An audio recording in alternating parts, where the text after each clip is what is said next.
दुर्भाग्य है, प्रजातंत्र का एक स्वरूप है कि कोई कुछ भी बोल सकता है।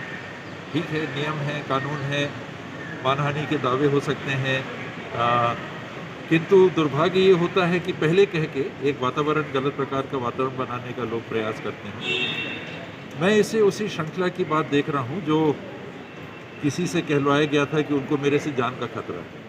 ये वही लोग हैं, वही सोच के लोग हैं जो राहुल जी के आने के ठीक पहले एक और प्रयास कर रहे हैं कि किसी तरह से राहुल जी के सामने, छत्तीसगढ़ के नागरिकों के सामने मेरी छवि पे विपरीत प्रभाव पड़े।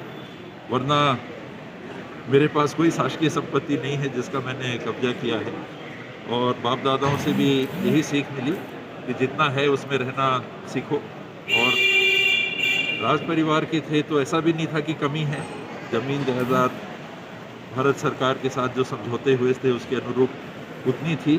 अब ये भी प्रयास कर रहे हैं कि केवल संपत्ति बेच के ही काम ना चलाएं, कुछ काम भी करें, कुछ बिजनेस में भी भाग ले सकें, ताकि आने वाले समय में जो परिवार है वो बेच की एक सीमा होती है कि कब तक काम चलाएगा। यही हम लोगों की जीवन शैली अभी तक रही है। कुछ लोगों को तकलीफ होती है कि ये स्वावलंबी ना हो जाए, अपने संपत्तियों का उपयोग करके कहीं ये आर्थिक रूप से स्थिर हो गए तो एक और इनकी कमजोरी दूर हो जाएगी, चली जाएगी। एक और कमजोरी, हम लोग का परिवार, नाम के लिए हम लोग राजा महाराजा के परिवार से हैं, लेकिन आर्थिक स्थिति हम लोग की कभी बहुत सुदृढ़ नहीं रही, वो एक अलग बात है। जो मिला, जो विरासत में मिला बहुत है, नाम मिला उससे ज़्यादा क्या हो सकता है। और उसके बाद हमेशा यही प्रयास किया है कि अपनी जितनी चादर है उतने में ही पाँव फैलाएं, और कहीं कोई ऐसी बातें उठाते हैं तो सारे दस्तावेज उपलब्ध हैं, आप देख सकते हो, कोई देखना चाहे देख सकते हो। इन्वेंट्री क्या होती है लोगों को तो मालूम भी नहीं है।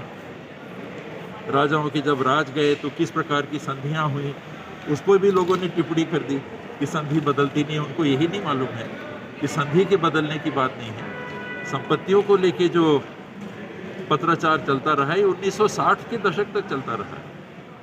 हमने कहा कि हमको ये दे दीजिए, सरकार ने कहा कि नहीं हम ये नहीं देंगे, हम ये देंगे। फिर हमारे तरफ से कहा गया कि नहीं ऐसा नहीं, ऐसा विचार कर लीजिए। उन्होंने कहा अच्छा चलो ठीक है। ये तो कब से चलता रहा, ये लोगों को